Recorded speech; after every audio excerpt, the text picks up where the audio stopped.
जो प्लैनेट्स हमने क्रिएट करे, अब जिस प्लैनेट से हम पैदा हुए हैं, वो एक सिचुएशन क्रिएट कर सकते हैं। वो डाइवोर्स तक लेके जा सकते हैं, वो बैंकरप्सी लेके जा सकते हैं, वो एक्सीडेंट करा सकते हैं, वो कुछ भी कर सकते हैं। लेकिन अगले दिन मैं क्या करूंगा, अपने फ्री विल से उसको रिएक्ट कैसे करूंगा, वो मेरे ऊपर है। एक बार आप लाइफ को एज अ अवेयरनेस की लाइफ जीना शुरू करते हो ना, तो आप तो 2 साल में वो क्रिएट कर सकते हो जो 25 साल में नहीं कर पाए। वो फोटो देखेगा, कुछ करेगा, कहेगा 99 रुपीज में न्यूमरोलॉजी कर लेते हैं, बहुत सारी भीड़ इकट्ठी कर लेते हैं। उसके बाद इतनी भीड़ इकट्ठी हो गई, अरे इसको तो हम स्टोन भी बेच सकते हैं, तो चलो कुछ वीडियो स्टोन के बना लेते हैं। क्या आपने 2 लाख लोग इकट्ठे कर लिए, तो चलो 5,000 तो ले लेंगे। आपने नॉलेज नहीं गेन करी स्टोन। आप मन से जानते हो आप फेक वॉच पहन के बैठे हो, मन से जानते हो कि आप डुप्लीकेट वॉच पहन के बैठे हो, रोलेक्स लिखा है उसके ऊपर, और अंदर से जानते हो सच नहीं, और जाके बोलते हो भगवान मुझे इतना पैसा दो, बहुत पैसा दो। उसको पता है फेक वॉच पहन के बैठे हो, आप उससे कंफर्टेबल खुश हो। तो जब आप कमा रहे हो और उससे खूब बांट रहे हो, तो आप अंबानी बनते जाओ। लेकिन आप जब कमा रहे हो और सिर्फ पैसा बचा रहे हो और उसको बोरियों में भर रहे हो, आपकी इतनी फसलें खराब होगी जाने आने वाली, आप परेशान हो जाओगे।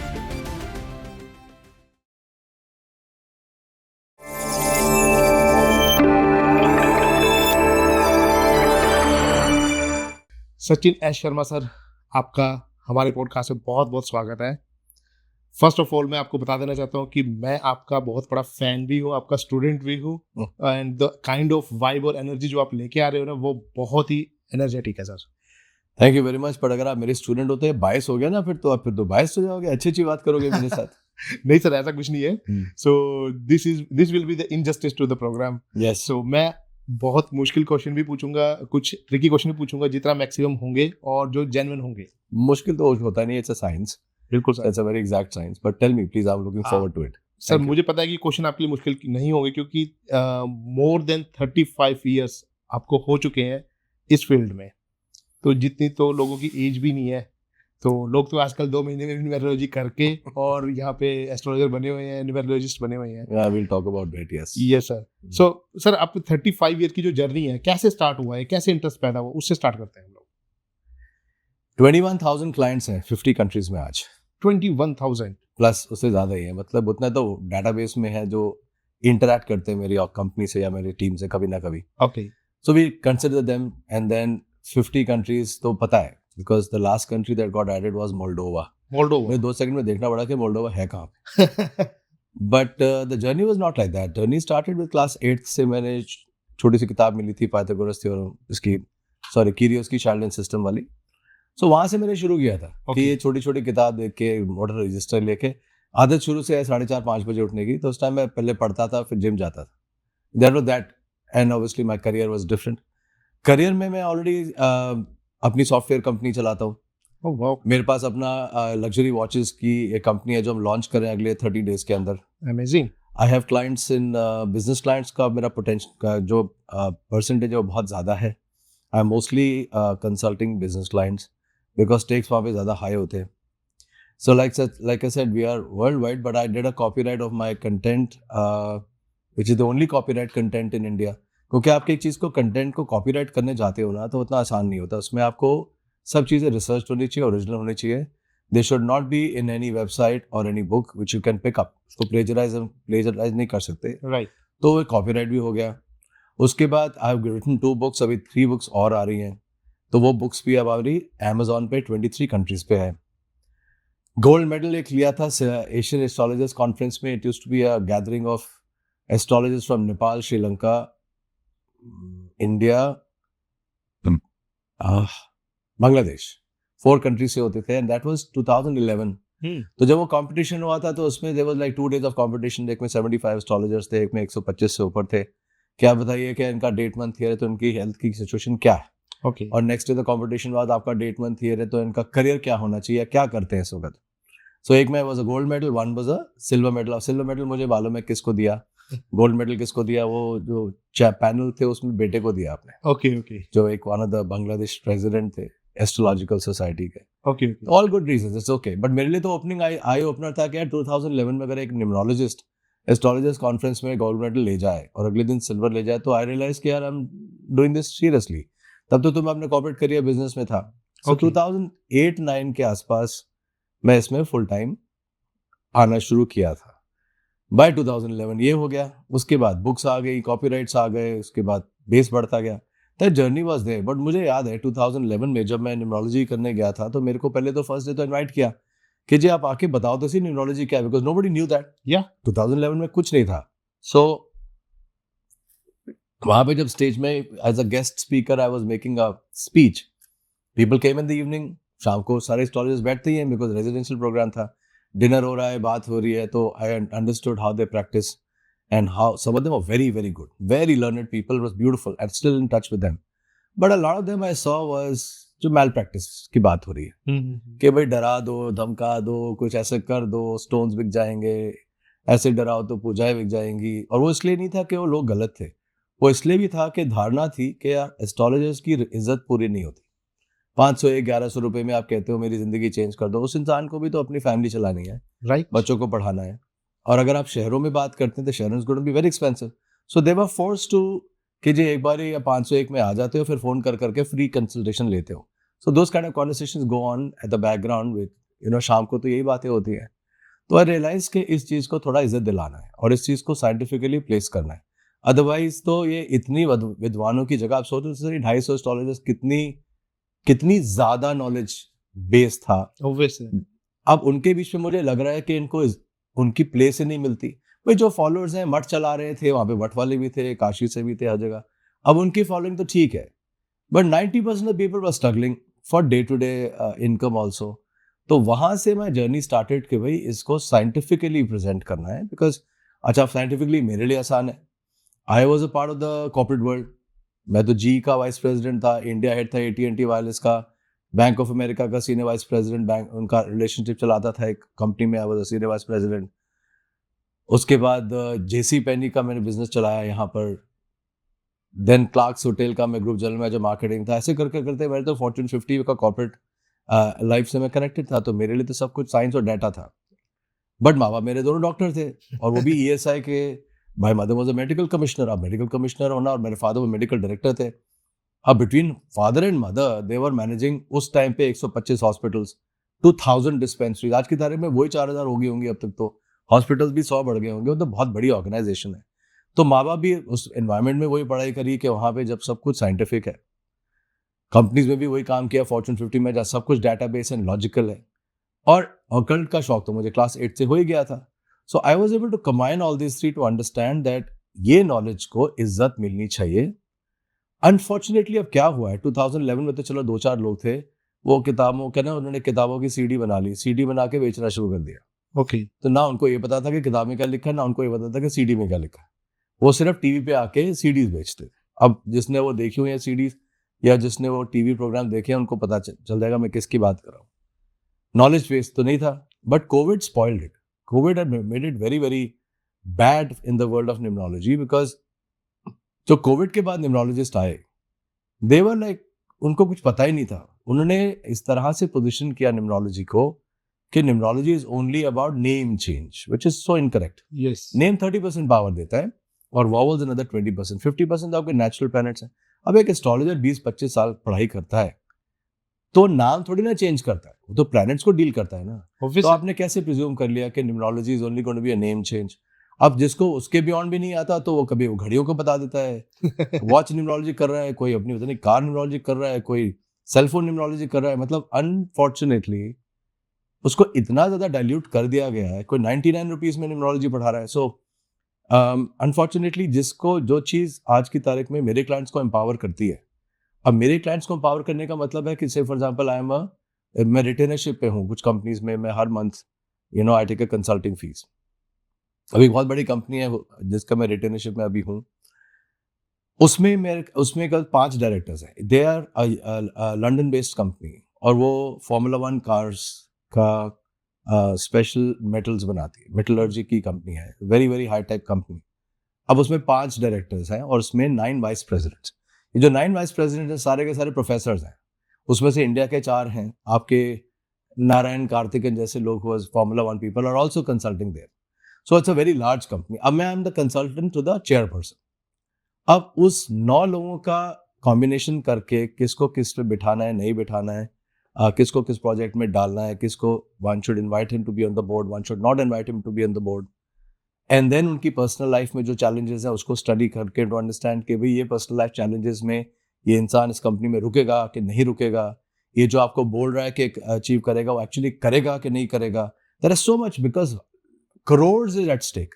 तो जब मेरा काम करोड़ स्टेक में, तो नाम से तो ये ठीक होने वाला नहीं. Obviously. So the biggest difference between numerology what is being understood in India और जो एक्चुअली में है, न्यूमरोलॉजी तो प्रिडिक्शन करती है. आज जो भी न्यूमरोलॉजिस्ट प्रिडिक्शन के बात में आते हैं वो एस्ट्रो न्यूमरोलॉजिस्ट बन जाते हैं. वो एस्ट्रोलॉजी का सहारा लेते हैं और जिनको एस्ट्रोलॉजी नहीं आती वो टैरो कार्ड्स का लेते हैं. बिल्कुल सर. कहीं ना कहीं से गाड़ी चला रहे हैं. हाँ. द रियलिटी इज कि न्यूमरोलॉजी अपने में ही करती है प्रिडिक्शन, जिसको हम यूज करते हैं बिजनेस कंसल्टेशंस के लिए. अब बिजनेस कंसल्टेशन करते करते भी तो 12 साल हो गए. तो if you are sticking a neck out on a monthly basis, when you are saying कि for example there was another company जहां पे मैंने उसको बोला था, एक गुड़गांव बेस्ड कंपनी थी, कि भाई इस एचआर पर्सन को अब हायर मत करना. Okay. They are hiring a vice president HR.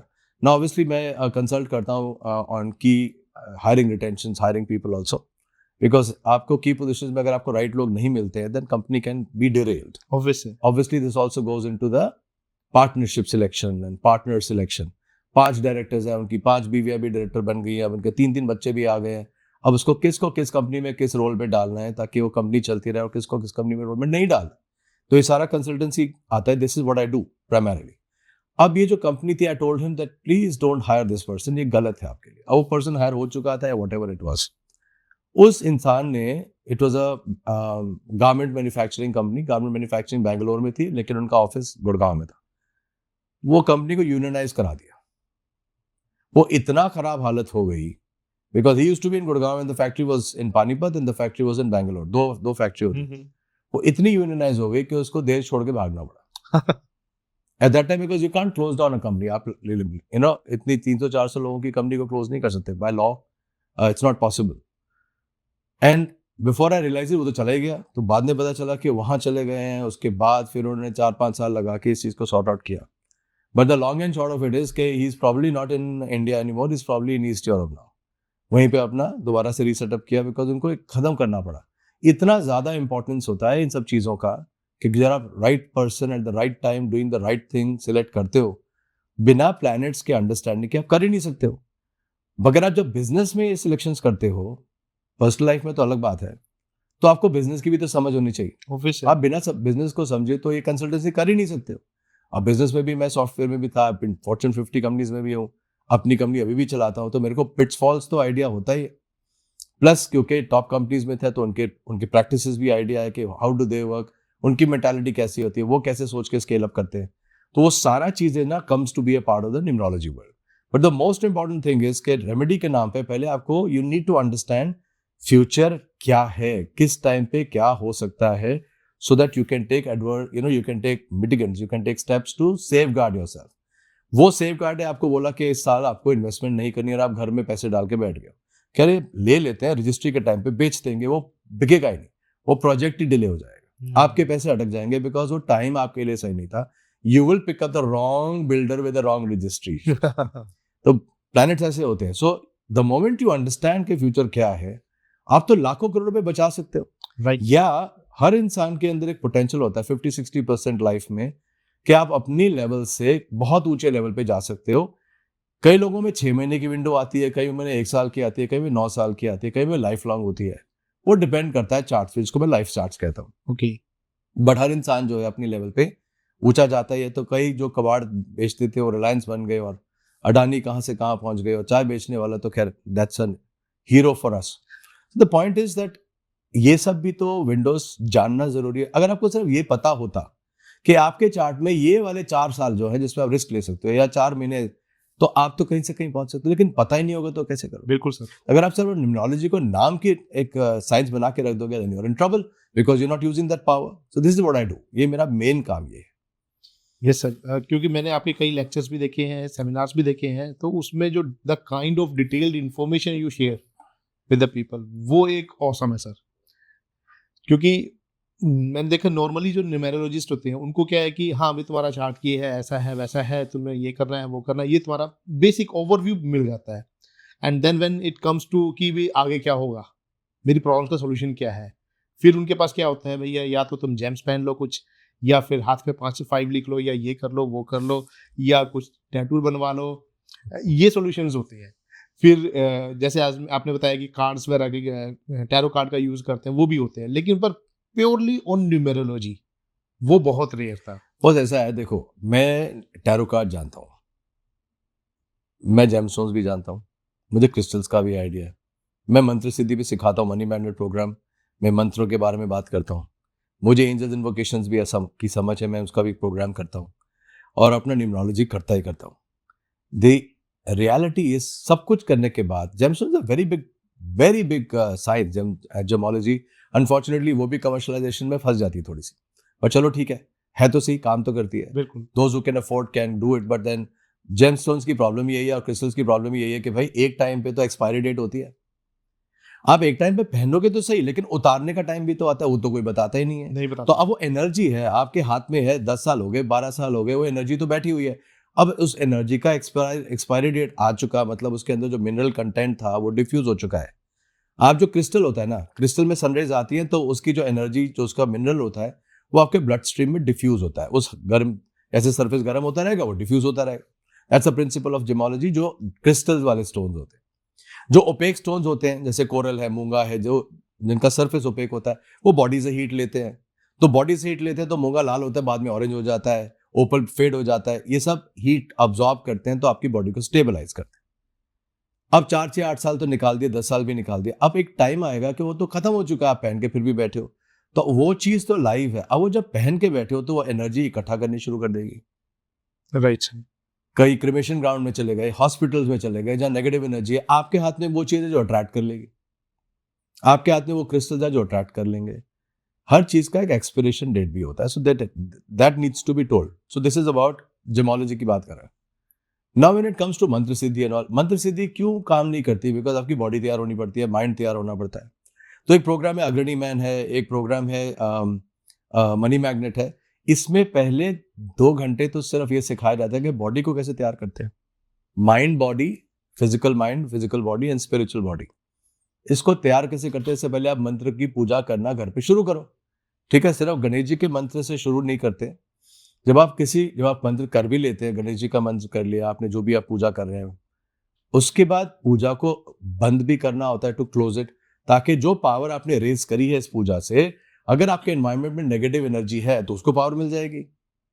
जैसे कि फॉर एग्जांपल आप फेस्टिवल्स में देखते हैं कि भाई कई सिचुएशन ऐसी आती है कि कई घर में पूजा हो रही होती है तो वहां पे कलेश हो जाता है, बिकॉज एनर्जी किसी और चीज को मिल गई। जो एनर्जी इंटेंडेड थी अपने भगवान के लिए वो वहां नहीं पहुंची, आपके एनवायरनमेंट में, फिजिकल एनवायरनमेंट में, चाहे वो ऑफिस था, चाहे वो रिटेल शॉप थी, चाहे वो घर था, वहां एनर्जी लेके बैठे हुए थे। अब वो एनर्जी को पूजा करी तो वहां से उसको पावर मिल गई, पावर मिल गई तो आपको डैमेज कर दिया। तो पूजा भी हमेशा बंद करी जाती है। उसको एक एंजल्स में उसको एक एंजल है जो देते हैं, अदरवाइज एक मंत्र होता है जिससे आप पूजा बंद करते हैं ताकि वो इंटेंडेड गॉड पे पहुंच सके, राइट। वरना स्कैटर एनर्जी है। तो पूजा का भी सिस्टम्स अलग होते हैं जो मैं बताता हूँ। देन कम्स आपके नाम वगैरह में जो न्यूमरोलॉजी की बात, मेरा एक मानना है सब चीजें रेमेडी करती है, प्रोवाइडेड यू नो उसका साइंस, उसको कैसे कितना यूज करना है। सबसे बड़ी remedy is knowing the future. अगर आपको फ्यूचर पता है, वो आपके लिए सबसे बड़ी रेमेडी, ओके। क्योंकि आप उसके लिए प्रिपेयर हो सकते हो। और जब आपको पता है कि प्लैनेट्स ही करवा रहे हैं, आप नहीं कर रहे हैं, तो आप किसी को दोष भी नहीं दे सकते कि आप ही के प्लैनेट्स ऐसे थे। जब आपके एक फ्रेम ऑफ माइंड ऐसे आ जाता है कि आप किसी को दोष ही नहीं देते हैं, जो हो रहा है ऊपर से मेरे प्लैनेट्स ने, मैंने करवाया था, मुझे लेके आए हैं प्लैनेट्स, मुझे अपने कर्म करने पड़ेंगे, तो फिर आप फ्री हो जाते हो। राइट। आप किसी को ब्लेम ही नहीं करते हो, तो आप अपने अंदर ज्यादा स्ट्रांग हो जाते हो, because now it is you and your planets and your God.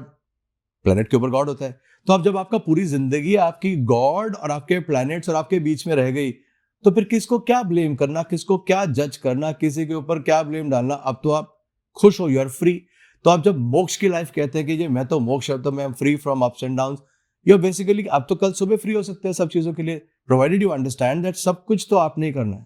Office है। उसके बाद से शुरू होती है जर्नी के, भी को नाम ठीक करके रेमेडी कर दी जाए या कुछ और कर दी जाए, because the distance between you and your God and your planets, अब वो जो सिस्टम बन गया है, इसको बस अपने कर्म से बेटर करते जाना है। तीसरे चौथे लोगों की जरूरत नहीं पड़ती।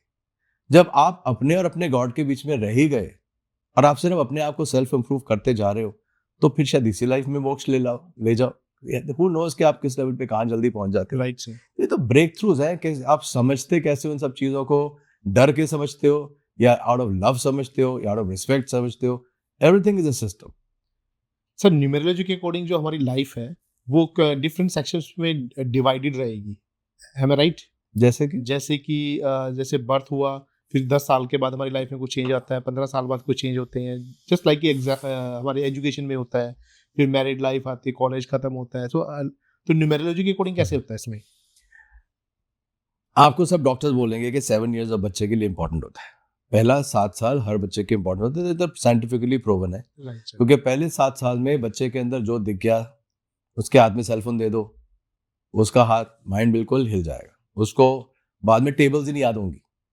उसको टीवी के सामने बिठा दे, जब चीखते चिल्लाता है, गाने वाने लगा दिए, बच्चा बिजी रहेगा, वो माइंड में इलेक्ट्रोमैग्नेटिक वेव आती जाएंगी, वो बिल्कुल माइंड डिस्ट्रॉय हो जाएगा। वो इंसान कभी भी इंटेलिजेंट नहीं बन पाएगा। और ये बड़ी प्रॉब्लम अब होती जा रही है। यंग पेरेंट्स हैं जो अब अपनी जॉइंट फैमिली में नहीं रहते हैं, उनसे संभलता नहीं है बच्चा, वो सेलफोन के हाथ में देख के या टीवी के सामने बिठा देते हैं। बिल्कुल। अब ये मेट्रो सिटीज की सबसे बड़ी बीमारी, रिकॉग्नाइज्ड बीमारी हो गई है WHO के हिसाब से world wide. ADHD, attention deficit disorders जो है, because of over exposure to electronic goods and all. तो पहले 7 साल इंपॉर्टेंट, उसके बाद होता है 25th ईयर। 25th ईयर तक एक एडल्ट का माइंड पूरा वायर हो जाता है। अब वायरिंग का मतलब ये नहीं कि आप कुछ बना रहे हो। आप जब पैदा होते हो ना, आप जीनियस पैदा होते हो। जैसे आपको देखोगे ना, जैसे बच्चा बोलना सीखता है 3, 3.5, 4 साल में, उसको सारी गाड़ियों के नाम याद हो जाते हैं, उसको सारी पोएम्स एक के बाद एक रटता जाएगा, करता बोलता जाएगा, बिकॉज वो जीनियस पैदा होता है, उसकी सारी माइंड पूरा वायर्ड होता है। तो जैसे जैसे यूज उसके अंदर कुछ भी डालोगे, एकदम से वो रिस्पॉन्ड करता है। तो बच्चे को बोलो बैम करना, तो ऐसे बैम करके मार देगा, तो एकदम से। So they are, every child is born a genius. उसके बाद धीरे धीरे जो पार्ट्स माइंड का नहीं यूज करोगे, वो डम होते जाएंगे, मतलब वो कमजोर होते जाएंगे। वो धीरे धीरे होता आज की तारीख में जल्दी हो जाता है, क्योंकि आप उसको सेलफोन पकड़ा देते हो, टीवी के सामने बैठा देते हो, लैपटॉप के सामने बैठा देते हो। तो वो जो वेव्स है वो माइंड को जला देती है, मतलब तो माइंड वायर्स को जला देती है, विच मीन्स काफी कुछ चीजें लॉस्ट हो जाती है। उसके बाद आप आ जाइए 25th ईयर तक, जो आपने पार्ट यूज किया, जैसे आप मैथ्स नहीं यूज किया, तो अब आप मैथमेटिकल फुलिश हो जाओगे। अब मैं जैसे न्यूमरोलॉजी पढ़ाता हूँ, जब मैं टेबल्स दिखाता हूँ, एक सिंपल सी टेबल होती है, 8-10 मिनट एक्स्ट्रा लगते हैं समझाने में, क्योंकि उस इंसान ने जो सामने बैठा या बैठी है, उसको टेबल्स देखे वो जिंदगी बीत गई। उसको सिंपल 3 कॉलम की टेबल्स पिक्चर दिखते एकदम से वो हैरान हो जाती, because the person has become table foolish. तो हम जितना माइंड को पार्ट को यूज नहीं करते जाएंगे, उतना माइंड कमजोर होता जाता है। राइट। थर्ड होता है 36th ईयर, फिर 42nd ईयर, फिर 46th ईयर, फिर 50th, 60th और 90th ईयर। ये सारी स्टेजेस ऐसी हैं जहां पे प्लैनेट्स चेंज होंगे। अब आपको ये पता होना चाहिए कि इस स्टेज पे ये 4 प्लैनेट्स आएंगे, इस पे फिर ये आएंगे, तो यहाँ की ये जर्नी में मेरे को इस चीज को यूज करना है। Right. That is why I say that the moment you know the information, जब आपको पता होता है ना, अब एकदम से उसको यूज कर सकते हो। क्या आपको पता अगले 3 साल एग्जैक्टली क्या आने वाला है? जैसा मेरा बेटा है, 19 ईयर ओल्ड, वो भी न्यूमरोलॉजिस्ट है। अब उसको ये पता है कि अच्छा पापा आपका ना कल नेक्स्ट ईयर वीनस आ रहा है, उसके बाद यार तो वीनस में तो ये कर सकते हैं, हम ये कर सकते हैं। He talks like that. हम बात ही ऐसे करते हैं कि मेरा नेक्स्ट ईयर आ रहा है, मम्मी का ये आ रहा है, तो अच्छा हम तीनों का अगर ये आ रहा है तो हम लोग ये तो कर ही सकते हैं, तो कॉमन फैक्टर आ गया। This is how he talks. He is a 19 year old kid. So you have to understand that अगर आप इस चीज को, तो मेरे लिए एक मिशन है, वन फैमिली वन न्यूमरोलॉजिस्ट का मिशन। इसकी मेरी किताब भी आ चुकी है, वो किताब लाइक आई सेड अमेज़न में आज 23 कंट्रीज में बिकती है। तो मेरा ये मिशन है कि हर घर में एक न्यूमरोलॉजिस्ट होना चाहिए। एक तो साइंस है, तो मैं उसको साइंस की तरह समझाऊं। दूसरा, फैमिली में हमेशा इंडियन फैमिली कल्चर में एक बड़ी मेजर एडवांटेज होता है कि ना हमारे अंदर एक बेसिक विजडम बहुत होती है। जैसे कि घरेलू नुस्खे कहते हैं कि भाई आज खांसी है तो ये कर लो, दालचीनी डाल दो, ये कर दो, वो कर दो, उसकी काढ़ा बना लो, इसका ये कर लो, इससे पहले कि डॉक्टर की जरूरत पड़ती है, तो घर के अंदर ही इलाज हो जाता है। फिर केमिस्ट के पास इतनी इन्फॉर्मेशन होती है, वो इतने पढ़े लिखे होते हैं, वो आधी दवाई तो वही बताते हैं, आपको डॉक्टर के पास जाने की जरूरत नहीं पड़ती। फिर डॉक्टर की बात आती है। तो आप एक हर लेवल पे एक बहुत वाइज एक ना विजडम बहुत हाई लेवल की होती है, उसमें अगर मैं डिसिप्लिन ऐड कर दूं, एक सेंस ऑफ पेट्रियोटिज्म ऐड कर दूं, तो सोसाइटी कुछ और बनती है, अलग बात है, उसकी कॉन्वर्सेशन कभी और से। लेकिन विजडम तो है। अब जब विजडम है पूरी सोसाइटी में, फैमिली के अंदर, तो अगर एक इंसान को निम्नोलॉजिस्ट को तैयार करके उसके अंदर बिठा दिया जाए कि भाई बेटी ने कर लिया, मैंने कर ली, निम्नोलॉजी पढ़ ली, तो सबका फ्यूचर कैलकुलेट हो जाए। सबके अंदर कोई कर्म के दोष तो नहीं है पिछली लाइफ से जिसके लिए आज हम फंस रहे हैं। हम किस मकसद से आए हैं, हमारी मतलब पोटेंशियल क्या है, मेरा शांति का रास्ता क्या, अंदर से मुझे फाइनली शांति कैसे मिलेगी, कौन से प्लैनेट्स हैं जिसको मुझे यूज करना है, मेरा नाम खराब है तो उसका क्या करना चाहिए। कहीं ना कहीं पे अगर ये 4-5 चीजें आंसर्स होते और फैमिली के हर मेंबर के लिए होता, तो फैमिली तो बहुत लेवल पे, हाई लेवल पे चली जाएगी। तो अगर फैमिली हाई लेवल पे चली जाएगी तो पूरी सोसाइटी चली जाएगी, बिकॉज ये तो हर जगह प्लांट करने की कोशिश कर रहे हैं। तो चाहे मैं अपनी कंसल्टेंसी करता हूँ जिसकी लिमिटेशन है, क्योंकि हर एक अफोर्ड नहीं कर सकता और मेरे पास टाइम भी इतना ही कर सकता हूँ, तो बिजनेस कंसल्टेशन मेरे लिए सबसे बड़ा मॉडल है, फिर लाइफ कंसल्टेशन है। लेकिन मैं क्लासेस भी ले लेता हूँ, इसलिए 2 महीने में एक बार मैं क्लास लेता हूँ। अभी शायद 8 या 9 तारीख को अक्टूबर को शुरू हो जाएंगी क्लासेस। 1 महीने के लिए होती है, 1 महीने में आप 2 घंटे पढ़ते हो हर दिन और हो जाता है उससे। फिर जो वो लोग नहीं मेरी क्लास अटेंड कर पाते, क्योंकि अब क्लाइंट्स तो 50 कंट्रीज में, तो कोई पाकिस्तान में बैठा हुआ है, कोई दुबई में है, कोई लंदन में है, कोई कनाडा में, जिनका टाइम ही अलग है, टाइम जोन्स ही अलग है। तो मेरा ऑटोमेटेड कोर्स है, मेरी वेबसाइट पे जाइए www.sachinssharma.com, सचिन में डबल एन आता है, SACHINNS-sharma.com। तो वहां जाके आप अपना लॉग इन करके अपना ऑटोमेटेड कोर्स कर सकते हो। 6 महीने के अंदर आप अपना 8-9 हज़ार रुपए का कोर्स है, शांति से बैठ के अपनी स्पीड पे पूरा पढ़ सकते हो। अब ये हो गया, आप न्यूमरोलॉजिस्ट बन गए, आपको 6 महीने में, आप 6 महीने के आप 3 महीने में कर लो, आपके लिए क्या है। तो आप तो प्रोफेशनल न्यूमरोलॉजी वहां से भी कर सकते थे। फिर आप मेरी वेबसाइट पे जाएंगे तो वहां पे अपना डेट मंथ ईयर डालिए, तो आपको 80 पेज की आपकी रिपोर्ट मिल जाती है कि भाई आप वो भी नहीं अफोर्ड कर सकते तो अपनी रिपोर्ट तो बनाओ, पता तो चले आपके साथ, क्योंकि this is a ready reckoner. ये तो लाइफ लॉन्ग आपके फ्रेंड की तरह हो गई कि मैंने अपनी लाइफ की किताब बना ली है, मुझे हर स्टेज पे दिख जाता है अगले 10 साल क्या है उसमें समझ आ रहा है, और मेरा ये वाला महीना चल रहा है, इस महीने में क्या होने वाला ये भी समझ आ जाता है, साथ में जो इश्यूज है वो भी। अब आपके पास ये भी आ गया अगर आप कुछ भी अफोर्ड नहीं कर सकते। उसके बाद वेबसाइट में एक सर्व मी माई सक्सेस करके, मतलब फ्री रेमेडीज का एक सेक्शन है जिसमें कुछ रेमेडीज फ्री है, कुछ 50 रुपीज की है, कि भाई मेरा ये डेट मंथ ईयर है, मेरे कलर्स कौन से होंगे, मेरे को कौन से लोग सूट करेंगे, मेरे को खाना क्या खाना चाहिए, मेरे ये वगैरह वगैरह। तो वो भर के उसमें 100 क्वेश्चन उसके अंदर भी है। मेरा ये अटेम्प्ट रहता है कि मैं हर लेवल पे सोसाइटी को एम्पावर कर पाऊं, जिस भी लेवल पे इंसान अफोर्ड कर सके, और उसमें भी कुछ अगत फ्री चीजें भी होती ही होती है। तो जैसे जैसे ये बात बढ़ेगी, मेरे लिए वो वेबसाइट को पॉपुलर करना जरूरी है ताकि लोग जाके उसको बेनिफिट कर सके। तो मेरे लिए तो उतना ही काम है, बाकी उसका सारा मेहनत जो मैंने करी है इतने सालों से, 30-35 ईयर्स हो चुके हैं अब तो सारा उसमें डल गया है कि आप जाके एम्पावर करिए। So for me, fun family one numerologist is not a dream, it's a mission. That's what keeps me going. Right sir, बड़ा अमेजिंग है। ये तो एक प्लानिंग स्ट्रैटेजी से चल रहे हैं, तो स्ट्रैटेजी के हर पार्ट जो है वो फिल करते जा रहे हैं, तो स्ट्रैटेजी बन गई। सर एक क्वेश्चन है जो मेरा बड़े टाइम से मेरे माइंड में था कि मैं आपसे पूछूं। जैसे अगर हम बात करें न्यूमेरोलॉजी की, तो उसमें 2 लोग हैं, डिफरेंट लोकेशन पे पैदा हुए हो सकते हैं, लेकिन वो सेम डेट पे, सेम टाइम पे, सेम नेम से हैं, तो उन दोनों की लाइफ तो डिफरेंट रहेगी, बट न्यूमेरोलॉजी कैसे डिटरमाइन करेगी इसको? सेम नेम से तो बहुत कॉमन नहीं होता कि वो सेम नेम से सेम डेट सेम टाइम पे होते हैं, बट ये जरूर है कि सेम डेट मंथ ईयर से लोग बहुत सारे पैदा होते हैं, वो तो रेलिवेंट है। अगर नाम भी सेम होगा और डेट मंथ ईयर पे, तो वेरिएबल्स तो बहुत कम है, then you will have pretty much the same. But आपको जब आप एक चीज देखो ना, जब आप ट्विन्स की बात करते हो, same date, same time, same year, and yet the twins are different, कि नहीं? Right sir.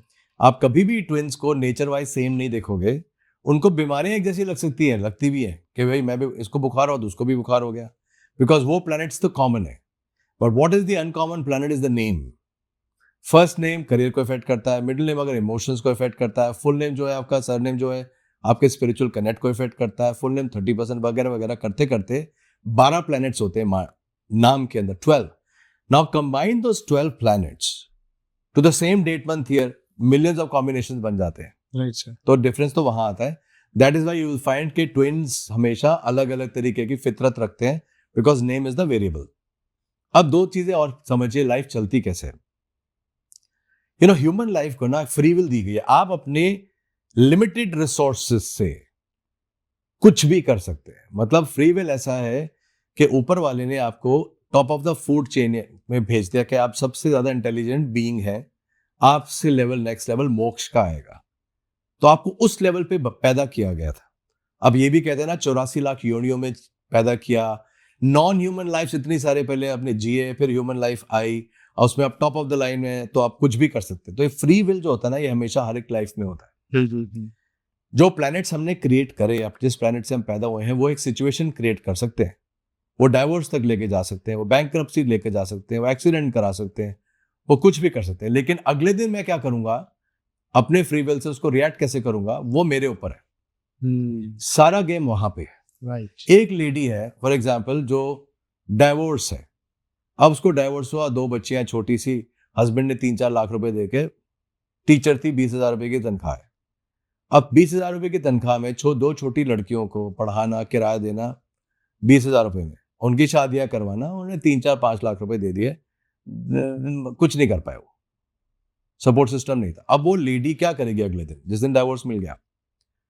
या तो लाइफ लॉन्ग वो किसी ना किसी से उधार मांगेगी और बोलेगी कि देखो मेरी लाइफ खराब हो गई, इसने लाइफ खराब कर दी, या तो उस फ्रेम ऑफ माइंड से जिएगी और ब्लेम करते करते उसके बच्चे भी फील करेंगे डिप्राइव्ड, उनको भी लगेगा हमारे में कुछ कमी है, फादर नहीं है, पैसा नहीं है, इज्जत नहीं है। या तो वो वैसे बनेगी, या वो अगले दिन क्या करेगी, वो बोलेगी अपनी माँ को, बोलेगी मेरे बच्चे रखो, ये लाख रुपए रखो, धीरे धीरे, और जो मेरी तनख्वाह वगैरह जो इकट्ठा हुआ था, पीएफ शीएफ सब कुछ, ये सब पकड़ो, मैं 1 साल में पढ़ने जा रही हूँ, 1 साल में 2 लाख रुपए लगा के मैं एग्जीक्यूटिव असिस्टेंट का कोर्स करूंगी, मैं कंप्यूटर भी सीखूंगी, ये भी सीखूंगी, ये भी सीखूंगी, और आके 80-90 हजार रुपए की सैलरी में बढ़िया सा जॉब ले लूंगी।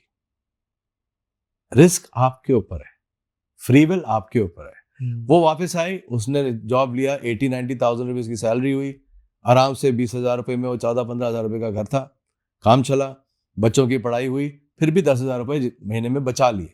अब जो बच्चियां बड़ी हुई ना, अपनी माँ को देख के they will become super confident and super independent. उनके लिए वो माँ हीरो है कि देखो मेरी माँ ने क्या एडवर्स देखा था और कहां पहुंचा दिया, तो पढ़ाई में भी अच्छी हो जाएंगी, लाइफ में भी एग्रेसिव हो जाएंगी। Free will is that. आप अपनी सोच से और अपने एनवायरनमेंट से, किस फ्रेंड्स के साथ घूमते हो, किस रिलीजन में हो, किस सोशल इकोनॉमिक कंडीशंस में आप बैठे हो, आपको या तो दबाया जा रहा है आपके एनवायरनमेंट में, या आपको खिलाया जा रहा है कि आप खुल के बात कर पा रहे हो। वही तो डिफरेंस है सक्सेस और फेलियर का। तो एडवर्स मिनिमम लिमिटेशन तो हर एक की लाइफ में आती है, आपने उस लिमिटेशंस के हट के अपने लिए क्या नया क्रिएट किया, तो वही तो लाइफ है। तो जब आपको फ्री विल दे दी, आपको आपके प्लैनेट्स दे दिए और आपको आपका भगवान दे दिया, तो जाओ ना लाइफ में, खेलो ना, किस लिए रुक रहे हो? तो प्लैनेट्स को न्यूमरोलॉजी ठीक कर देगी। भगवान के पास वैसे कॉन्वर्सेशंस, आपने आप आज जाओगे मंदिर में 10 बारी बैठोगे, मस्जिद में बैठोगे, कहीं भी बैठोगे, जहाँ सालों साल पूजा हो रही है या मंत्र हो रहे हैं, उच्चारण हो रहा है, वैसी पावर आ जाती है। आप वहां पे जाएंगे, उनके वहीं पे जाके सेवा करेंगे, लोगों की हेल्प करेंगे, कुछ किसी तरह से चैरिटी में थोड़ा सा टाइम निकालेंगे, आप स्पिरिचुअली बड़े हो ही जाओगे। तो चैरिटी एंड सेल्फलेस सर्विस लगा लीजिए, अपनी न्यूमरोलॉजी से अपने चार्ट्स ठीक कर लीजिए, अपनी फ्री विल को अपने एनवायरनमेंट में जो नेगेटिव लोग हैं, फ्रेंड्स, फैमिली, उनसे अलग करके पॉजिटिव लोग से जुड़ लीजिए। अगर आप अपनी लाइफ में काम करने को तैयार हो, अपनी लाइफ के ऊपर, तो every person can become a success. और अगर अपनी लाइफ में काम करने पे तैयार नहीं हो, हर एक को कहीं ना कहीं किसी ना किसी को आप ब्लेम ही करते जाओगे अपनी सिचुएशन के लिए, life is not going to be a success. तो जितना आप इमोशनली अपनी लाइफ से डिटैच्ड रहते हैं, अपने आप को एज अ थर्ड पर्सन देखते हैं, जैसे मैं आंखें बंद करके मंदिर में खड़ा हूं, मुझे पता है कैमरा सा लगा होता है कि मैं खड़ा हूं तो कैसा लग रहा हूंगा, मैं मीटिंग में खड़ा हूं तो मुझे पता होता है कि मैं कैसा लग रहा हूंगा। हर एक के साथ ये होता है, एक कैमरा होता है, आंखें बंद करती है वो कैमरा खुल जाता है कि ऐसे खड़ा हूं तो मैं ऐसा दिख रहा हूंगा। तो उसको कृष्णा कॉन्शियस कहते हैं, उसको थर्ड पर्सन लाइफ कहते हैं। अगर आप अपनी लाइफ को कृष्णा कॉन्शियस से देखते हो कि मैं इतना गुस्सा क्यों कर रहा हूं, मेरे पास ये सिचुएशन लिमिटेशन है, मैं क्यों लिमिटेशन को एक्सेप्ट क्यों कर रहा हूं, मैं इस इंसान को जज क्यों कर रहा हूं, मैं इस इंसान की मेरे बॉस की स्माइल पे अपनी जिंदगी को क्यों निछावर कर रहा हूं। आप जब जब अपनी लाइफ को एनालाइज करोगे as a third person, detach person, आपके रास्ते खुलेंगे। लेकिन आप जो भी टाइम अपना फ्री है, सारा सेलफोन पे निकाल दोगे, व्हाट्सएप पे निकाल दोगे, वो देखो भाई साहब व्हाट्सएप देख रहे हैं, व्हाट्सएप पे निकाल दोगे, इंस्टाग्राम पे निकाल दोगे, तो सोचने का टाइम तो खत्म हो जाता है। तो 10 साल, 15 साल, 20 साल देखते जाओगे, वो पहला इंस्टाग्राम देखा तो कभी याद रहने वाला है नहीं। लेकिन जो आपका माइंड फास्ट चलता था ना, 25 से 36 तक, 36 से 42 तक, 42 से 46 तक, वो माइंड इतना फास्ट नहीं रह जाएगा। बस वही फर्क है। एक बार आप लाइफ को एज अ अवेयरनेस की लाइफ जीना शुरू करते हो ना, तो आप तो 2 साल में वो क्रिएट कर सकते हो जो 25 साल में नहीं कर पाए। That's what it matters. Right sir.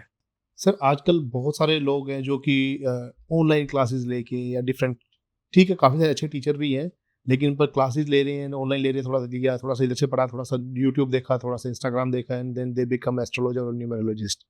सो उनके लिए आपका क्या व्यू है?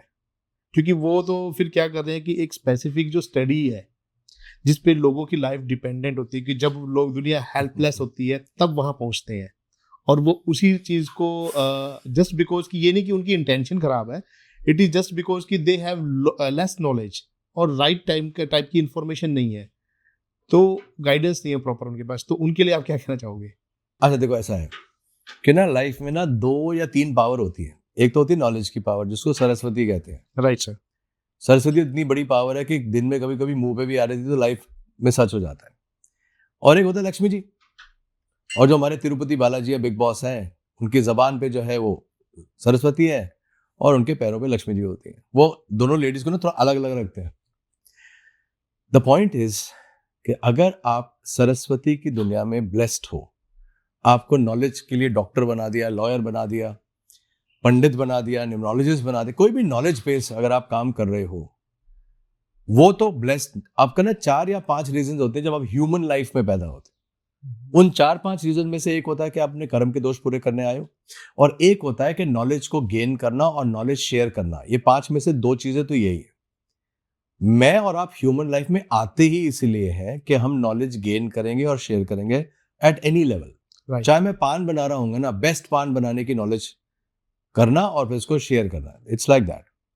तो अब जिस लेवल पे जब आप सरस्वती से ब्लेस्ड हो, आपको टेक्निकल नॉलेज दे दी गई है, चाहे वो डॉक्टर की हो या जिसकी मर्जी हो, तो ऊपर वाला हिसाब भी तो मांगेगा।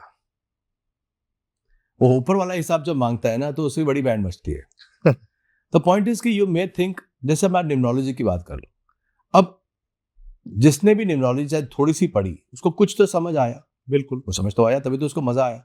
जब उसको कुछ समझ आया, मजा आया, तो उसको लगा हाँ, इससे मैं पैसे भी कमा सकता हूँ और इस पैसे से अपनी फैमिली की हेल्प भी कर सकता हूँ और अपनी फैमिली की एस्पिरेशंस भी ठीक कर सकता हूँ। तो सोच भी सही थी, सोच भी गलत नहीं था। बट जहां पे ग्रीड आ गई, चलो ग्रीड भी मैं कहता हूँ जजमेंटल नहीं होते 2 सेकंड के लिए, उसकी सर्कमस्टेंस ही ऐसा था कि यार जो भी कमा लो तो घर तो चलाना ही है।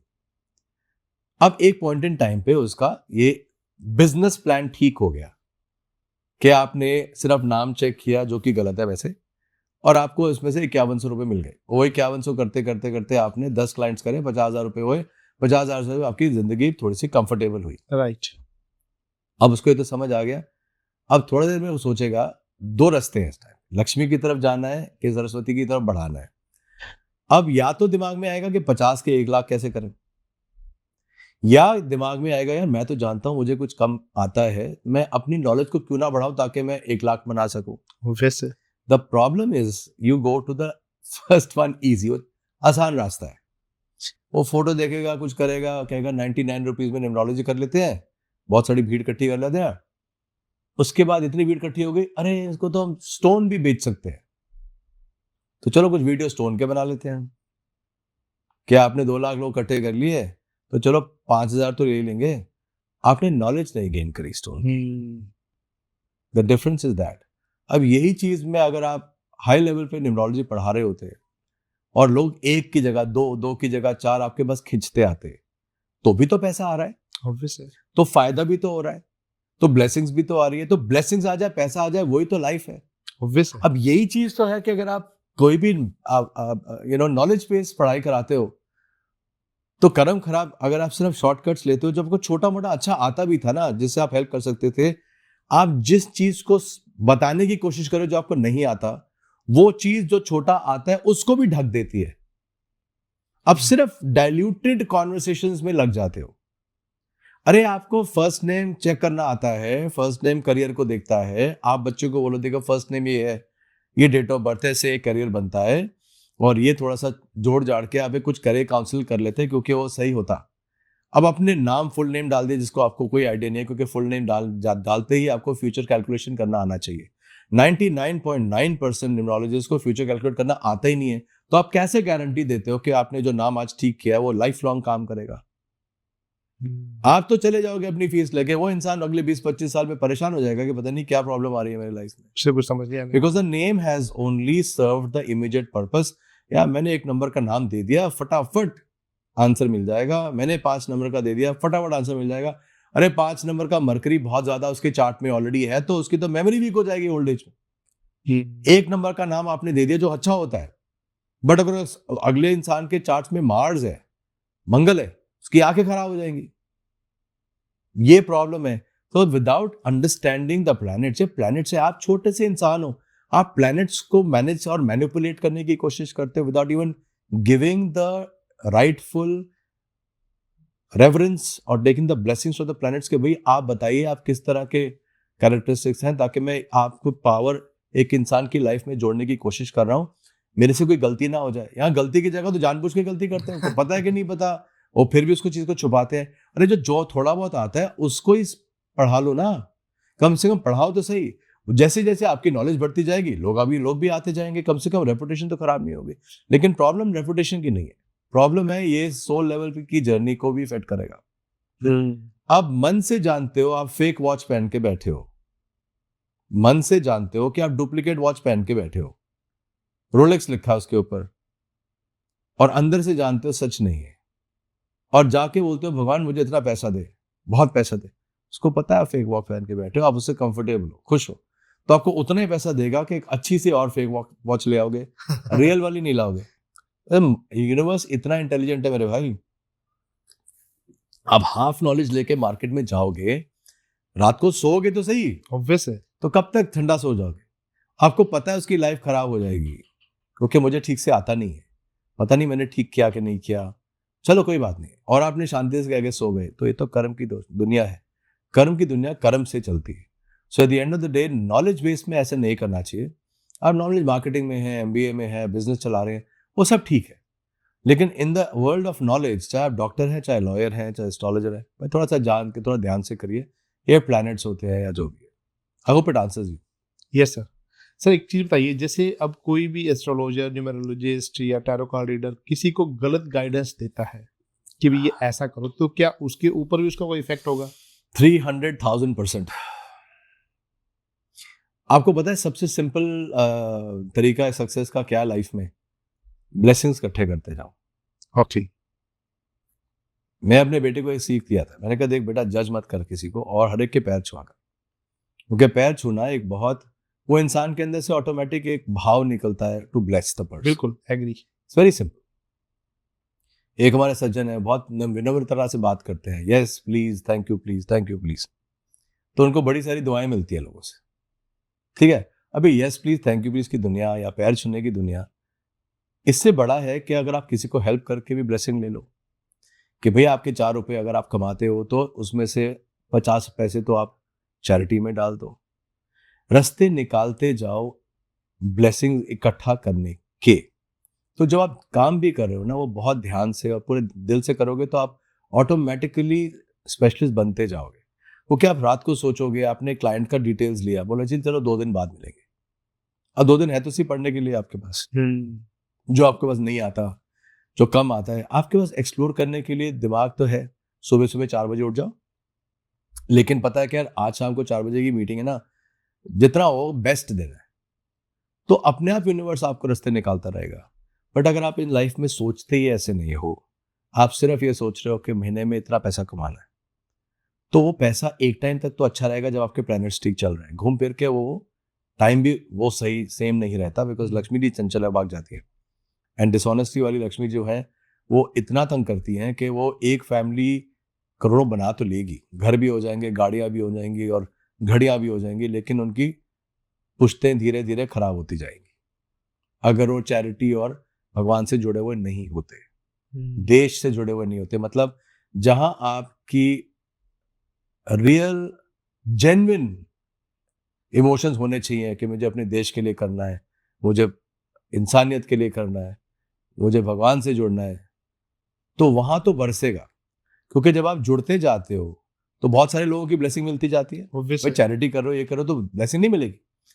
तो जब आप कमा रहे हो और उससे खूब बांट रहे हो तो आप अंबानी बनते जाओगे। लेकिन आप जब कमा रहे हो और सिर्फ पैसा बचा रहे हो और उसको बोरियों में भर रहे हो, आपकी इतनी पुश्तें खराब होंगी जाने आने वाली, आप परेशान हो जाओगे। इसमें भी बहुत अलग अलग तरीके के होते हैं। जैसे एक पानी वाला भरा हुआ जो कुआं होता है, उसको आप पत्थर से भर दो, जहां पानी था 7 पुश्तें खराब हो जाती है, 7 पुश्तों का पैसा खत्म हो जाता है। इतना बड़ा कर्ज है जी। तो अगर वो आपकी 7 पुश्तें पैसे की खत्म होने वाली हैं सिर्फ एक पानी का वाला कुआं भरने से, तो आप सोचो कि अगर आपने लक्ष्मी जी को कैद कर दिया बोरियों में और उससे लोगों का उद्धार नहीं किया, गांव का पानी नहीं साफ कराया, उसकी नालियां साफ नहीं कराई, कुछ नहीं किया, और ताकि लोगों की ब्लेसिंग मिलती रहे, तो वो एक दिन तो आपके ऊपर आके प्रहार करेंगी। So it means that great power brings great responsibility. पैसा आया तो पावर आई है, पावर आई है तो आपको अपनी रिस्पॉन्सिबिलिटी। आपकी लाइफ यार, आपकी लाइफ सिर्फ पैसा कमाने के लिए थोड़ा ना थी, आपकी लाइफ तो मोक्ष की तरफ जाने के लिए है। तो मोक्ष की तरफ अगर आप जर्नी में अच्छी गाड़ियों में जा रहे हो, घर में जा रहे हो, बिल्कुल करो, लेकिन मोक्ष के लिए आपका फैमिली से पहले आपका देश सिक्योर नहीं होना चाहिए। आज आधी से ज्यादा दुनिया इनसिक्योर हो गई। यूक्रेन में बैठे होते तो कहीं भाग रहे होते आज की तारीख में, सीरिया में होते तो बंकरों में छुपे हुए होते आज की तारीख में, सही बात। गाजा में होते तो आपकी फैमिली आधी खत्म हो चुकी होती। आपको वो नहीं समझ आता कि सब दुनिया में वो भी हो रहा है, आप अपने देश में हो, आपको ये नहीं समझ आ रहा कि ऊपर वाले की कितनी मेहर है कि मैं और आप शांति से बैठ के इस टाइम बात कर पा रहे हैं, और ये पता है कि हमारा बॉर्डर सिक्योर है। राइट। और अगर ये ना हो तो, अगर यही चाइना हिमाचल में बैठा होता तो, या जयपुर में पहुंच चुका होता तो, ये तो पॉसिबल है ना। तो हम सोचते नहीं है, हम बियॉन्ड आवर लाइफ सोचते नहीं है। 140 करोड़ अगर सोचना शुरू कर देते ना अपने देश के लिए कि यार मेरे को साफ भी रखना है, अपना छोटा मोटा टैक्स भी देना है, पैसे भी लोगों की वजह बांटने हैं और दबा के काम करना है, that's the difference between success and failure. फिर आप लोगों को क्या बात करते हैं, फिर आप ऐसे हैं वैसे रहिए। सही बात है सर। सर एक चीज बताइए, जैसे अब न्यूमेरोलॉजी के अंदर वैसे भी बड़ा आता है ये कि कार्मिक डेट्स का, तो न्यूमेरोलॉजी में स्पेसिफिक डेट के ऊपर बर्थ किए हुए लोगों के ऊपर कार्मिक डेट होता है स्पेसिफिक, तो उसके बारे में थोड़ा कर्म का दोष का मतलब होता है जो अपने लास्ट लाइफ में अधूरा कर्म किया था, जो कर्म अधूरा रह गया या गलत किया था, जिसके लिए या तो उस कर्म को पूरा करने के लिए लाइफ दी गई है या उसका निवारण करने के लिए, मतलब you have to rectify mistakes from the past. तो उसमें 4 नंबर होते हैं, 13 नंबर, 14, 16 और 19, 13, 14, 16 एंड 19। अब सिर्फ डेट ऑफ बर्थ में नहीं आते, कई बार नाम में आते हैं, कई बार वॉवल्स में आ जाते हैं, कई बार समय में आ जाते हैं। तो ये इंडिकेशन देते हैं कि टाइम आ चुका है आपका पे ऑफ करने का, ये पे ऑफ लाइफ मिली है। ओके। तो ये पे ऑफ लाइफ जब मिलती है तो दरवाजा तो खटकेगा एक दिन। 13 नंबर में कोर्ट केस आ जाते हैं और भी 10 चीजें हो जाती है, पैसे का बड़ा नुकसान होता है। 14 नंबर में माइंड हिलता है, पहले तो आदमी गलत आदतों में पड़ सकता है, उसको देखना पड़ता है, आउट ऑफ उसमें कुछ हैबिट्स हैं, ध्यान से उसको समझाया जाता है। अगर उसको नहीं ठीक किया तो वो तो फिर माइंड को बहुत, मेमोरी को बहुत वीक कर देता है बुढ़ापे में। बहुत थोड़े केसेस में अल्जाइमर और पार्किंसंस तक ले जाता है। 16 नंबर है, ये रिलेशनशिप खराब कराता है, कई बार डाइवोर्सेस कर देता है, कई बार इंसान को ऐसा फील कराता है कि भाई जो मर्जी सबके लिए कर रहा हूँ या कर रही हूँ, मेरे को गलत ही समझा जाएगा, बिकॉज वो रिलेशनशिप का कर्ज है। 19 नंबर कुछ और ही कर सके लाइफ में, उतार चढ़ाया जाएगा आपको, फिर नीचे गिराया जाएगा, फिर चढ़ाया जाएगा, गिराया जाएगा, जब तक आप अपना एक बहुत हम्बल इंसान नहीं बन जाते। और बजाय कि वो हो लाइफ में आप चैरिटी में घुस जाओ, लोगों की हेल्प में घुस जाओ, ब्लेसिंग्स इकट्ठी करनी शुरू कर दीजिए, तो हर चीज का एक निवारण होता है। बट इस चीज को रिकग्नाइज करना बहुत जरूरी होता है। क्यों? अगर आप कार्मिक डेट्स को रिकग्नाइज नहीं करते और उसको पे ऑफ नहीं करते, आपके इस लाइफ के प्लैनेट्स काम नहीं करेंगे। How dangerous is that? कितनी बार आप एस्ट्रोलॉजिस्ट के पास जाते हो, न्यूमरोलॉजिस्ट के पास जाते हो कि आपका तो चार्ट बहुत अच्छा है, राजयोग है, ये होगा वो होगा, लेकिन मेरे तो स्ट्रगल ही रही, ऐसे तो कुछ हुआ ही नहीं। सबके पास गया, उन्होंने कहा बहुत ही अच्छा लाइफ है, बहुत अच्छी होगी। तो एस्ट्रोलॉजर्स थोड़ी ना रॉन्ग है, वो तो पढ़ रहे हैं जो उनको पढ़ाया गया था। न्यूमरोलॉजिस्ट थोड़ा ना रॉन्ग है, जितना उनको आता है उनके हिसाब से पढ़ रहे हैं। टैरो कार्ड तो ठीक है, लेकिन ये कर्म के दोष इस लाइफ के प्लैनेट्स को आने ही नहीं देते कि आपको पहले पैदा किया गया था, पिछली लाइफ तो ठीक करो, इस लाइफ की तो बाद में बात करेंगे। अब जो इंसान इस बात में समझाता ही नहीं, भाई एस्ट्रोलॉजी में तो फिर भी पितृदोष का निवारण करो, इसका दोष का निवारण करो, वहां पे तो सब कुछ है। न्यूमरोलॉजिस्ट मैंने देखा उनको ये मालूम ही नहीं है, वो तो नेम चेंज कर रहे हैं, वो तो घड़ियां पहना रहे हैं, वो तो गाय को चारा खिला रहे हैं। वो तो सिर्फ सेलफोन न्यूमरोलॉजी करा के लोगों को खुश करके घर भेज रहे हैं। Right. This is not the way it is. You are suppose to be given a human life के लिए आए हो आप, where you are suppose to pay off your karmas and live. आपके सोल को फ्री करने के लिए सबसे इंपॉर्टेंट तो वही था कि भाई इस लाइफ में अगर मैं कर्म के दोष पूरे कर देता हूं तो मेरा सोल इस लाइफ के लिए भी फ्री हो गया, अगली लाइफ के लिए भी फ्री हो गया। पहले तो वो काम करो कि इसके जाएगी घड़ी में क्या पहनना चाहिए आपको, क्या घड़ी के स्टाफ क्या कौन सा होना चाहिए। सही बात। दैट इज बीइंग कंप्लीटली, इसको कहते हैं ना कि अगर वो 100 रुपए की नॉलेज है ना, आप 25 पैसे की नॉलेज दे रहे हो। That's what exactly what it is. वो भी मुझे पता है कि वो एक्यूरेट नहीं है, वो भी मनगढ़ंत बनाया हुआ है ताकि कुछ किसी को कहीं बस बना के कुछ बता दो। ये काफी चीजों में देखा और ये मेरे स्टूडेंट्स ने बताया। आज के तारीख में 950 स्टूडेंट्स को मैं सर्टिफाई कर चुका हूँ। तो 950 स्टूडेंट्स में पिछले 2 साल में कम से कम 400 तो ऐसे होंगे जो कहीं और से बढ़ के आए। तो मुझे तो पता नहीं था क्योंकि मैं तो कभी देखता नहीं था कि क्या है। तो कोविड के बाद टीवी में देखना शुरू किया, यूट्यूब में। अब इंस्टाग्राम में भी 2.5 लाख के करीब लोग हैं। इंस्टाग्राम मतलब सारे डिजिटल सोशल मीडिया में लाके करीब 3 लाख के आसपास लोग फॉलो करते हैं। वहां से भी फीडबैक आता है कि हम तो पहले यहाँ गए थे, वहां गए थे, ये हुआ था, वो हुआ था। तो ये तो समझ आया कि न्यूमरोलॉजी के नाम पे बहुत ही कम दिखाया जाता है, बताया जाता है in our country, and that's misfortune. ये अनफॉर्चुनेट है। Right sir. वही इंसान जो एस्ट्रोलॉजर है, कहीं काशी में बैठे हैं, तमिलनाडु में बैठे हैं, हिमाचल में बैठे हैं, वेस्ट बंगाल में बैठे हैं, जहाँ गढ़ है एस्ट्रोलॉजी का अलग अलग, कितने सालों से मेहनत कर रहे हैं, कितने सालों से जाके वो नॉलेज इकट्ठे करते हैं, पीढ़ी दर पीढ़ी देते हैं, तो जाके आप एक अच्छे एस्ट्रोलॉजर बनते हो और लोगों को हेल्प करते हो। आप क्या सोचते हो आप एक छोटी सी नंबर दे दोगे, इधर उधर देके टाइम चलता है? That's not right. कहीं ना कहीं आपके सोल की जर्नी को फर्क तो पड़ने वाला है। ऑब्वियसली। बिकॉज आप फिर दुआएं नहीं, फिर आप बद दुआएं इकट्ठी कर रहे हो। बिल्कुल सही है, कहा हम दुआएं तो करते फिर डेफरा का, हाँ, तो फिर सारा सीक्रेट वही है मेरे भाई। सर आपने बड़ी मतलब सादगी से बड़ी अच्छी चीज बोल दी है कि दुआएं इकट्ठी करो। एग्जैक्टली। सर आप इतने सालों से न्यूमरोलॉजी पढ़ा रहे हैं तो यार 3 साल से उस समय 3 मैंने साल। पढ़ाता नहीं था, मतलब इंडिविजुअली पढ़ाता था, हाँ, बट हाँ। ग्रुप क्लासेस नहीं लेता था। ओके। तो कौन सी न्यूमरोलॉजी पढ़ा रहे हैं? क्योंकि डिफरेंट टाइप शेल्डन पार्थागोरस दोनों मिला के, मिक्स करके आपने अपने ही अपना। तभी तो कॉपीराइट मिला था। हाँ। आप जब आपको पता है कि आपने सब कुछ ट्राई कर लिया कि किससे क्या काम करता है और किसकी लिमिटेशंस क्या है, और फिर इसको आपने 1000-2000 लोगों पे बात भी हुई उनसे, तो समझ तो आया ना कि क्या नहीं हो रहा, क्या नहीं हो रहा। तो एक टाइम पे तो जब हम कॉलेज में होते थे, अर्ली होते थे, तो बहुत गलतियां करते थे। थैंकफुली उस टाइम नौकरियां करते थे तो पैसे नहीं लेते थे, बट गलतियां तो बहुत करते थे। अपने नाम को भी मैंने 2 बार ही चेंज किया। 33rd ईयर में फाइनली मैंने जो नाम चेंज किया, मेरे को तो बताने वाले नहीं था कोई, क्योंकि उस टाइम पे कोई पढ़ाता नहीं था, कोई कुछ भी नहीं था, जो था बिल्कुल जीरो था। सो जब अपने ऊपर आप रिस्क लेते हो ना, तो सारा कुछ पढ़ के लेते हो कि अपने ऊपर कोई रिस्क नहीं लेता। बताने के लिए, ज्ञान के लिए तो सब होता है। तो जब मैंने पहला प्रोफेशनल न्यूमरोलॉजी अपने नाम से शुरू करी थी, क्या मुझे इतना कॉन्फिडेंस हो गया कि अपना नाम चेंज करता हूँ, अब मैं इसको लोगों को बता सकता हूँ। फिर मेरे पास, मैं अमेरिका में भी होता था, जब सारे मेरे क्लाइंट्स थे ये जो AT&T के, GE के, डेल के, बैंक ऑफ अमेरिका के, तो ये लोग तो सुबह तो मेरी रिव्यू लेते थे, शाम को बैठ के अपना चार्ज कराते थे। तो eight the end of the day, yes, it grew by experience and it grew by research. Okay. So Pythagoras system में बहुत अच्छा है, शेल्डन सिस्टम भी अच्छा है। ये दोनों का अगर आप ढंग से मिक्स कर लेते हैं, जैसे नेम कीपिंग जो है, which is most accurate in Sheldon system, future calculation is very accurate, very detailed in the Pythagoras system. तो अगर आप इन दोनों चीजों को कंबाइन कर देते हो, फिर एक स्पिरिचुअल न्यूमरोलॉजी होती है जिसका कोई एक पर्टिकुलर वो सिस्टम में नहीं आता, but it called spiritual numerology. उससे फिर आपकी कर्म के दोष की दुनिया की कॉन्वर्सेशन शुरू हुई। तो कर्म के दोष की दुनिया की कॉन्वर्सेशन भी तो नंबर्स थी, फिर नंबर से फिर आपने मटेरियल स्ट्रक्चर्स में डाला, फ्यूचर के स्ट्रक्चर्स में डाला, वहां से फिर रेमेडी की दुनिया धीरे धीरे शुरू हुई कि चलो भाई नाम से होता है, लेकिन नाम तो 3 से 5 साल लगाता है आने में, इतनी जल्दी नाम चेंज नहीं होता। राइट। तो उसके सिस्टम क्या है कि नाम को आप कितनी बार लिखते हो, रोज कैसे करते हो। तो फिर 3, 4, 5 साल में अगर आपने नाम ने आना है, 1.5 साल में भी आना, तो 1.5 साल क्या करोगे। तो फिर दूसरी रेमेडी शुरू हुई कि 1.5 साल के लिए अभी क्रोसिन क्या देनी है, फिर एंटीबायोटिक क्या देनी है, इंसुलिन तो दे ही दिया, तो उस बीच में 3 महीने, 6 महीने, 8 महीने में क्या कर सकते हैं।